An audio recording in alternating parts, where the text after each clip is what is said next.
8 मुगल बादशाह, जिनकी थी सबसे ज्यादा बेगम। मुगलों ने तमाम मुस्लिम शासकों में भारत पर सबसे लंबे समय तक राज किया था। मुगल सल्तनत 15वीं सदी से 18वीं सदी तक चली थी। करीब 500 साल लंबे राजकाज के दौरान मुगल बादशाहों ने अपनी सल्तनत को मजबूत रखने के लिए वैवाहिक संबंधों का सहारा लिया था। हर मुगल बादशाह ने पारिवारिक और राजनीतिक कारणों से विवाह किए थे। इसके चलते उनकी कई बेगमें थीं, जो हरम में रहती थीं। मुगल बादशाहों में सबसे ज्यादा 300 बेगम अकबर की मानी जाती हैं।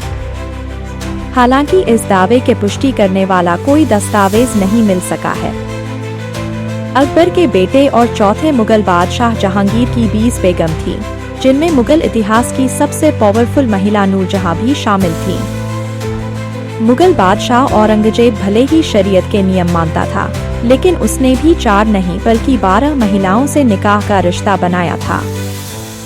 अपनी बेगम मुमताज के लिए दुनिया के 7 अजूबों में शामिल ताजमहल बनाने वाले मुगल बादशाह शाहजहां की 6 बेगम और भी थीं। मुगल सल्तनत की नींव रखने वाले बादशाह बाबर की 5 बेगम थीं। इनमें बादशाह हुमायूं को जन्म देने वाली आयशा सुल्तान बेगम भी शामिल थीं। बादशाह हुमायूं का जीवन मुगल सल्तनत को खोने पाने में ही बीता। उनकी 4 बेगम थीं, जिनमें अकबर की मां हमीदा बानो बेगम भी शामिल थीं। मुगल बादशाह फर्रुखसियर बहुत ही कम समय के लिए तख्त पर बैठे, लेकिन उन्होंने भी इस दौरान 4 महिलाओं से निकाह किया था। आजम शाह के नाम से मशहूर रहे मोहम्मद औरंगजेब महज कुछ महीने के लिए ही मुगल बादशाह बने। उनकी भी 3 बेगम थीं। स्टोरी अच्छी लगी हो तो लाइक और शेयर करें। ऐसी ही इंटरेस्टिंग स्टोरीज के लिए दी फैक्टो माइनर को सब्सक्राइब करें।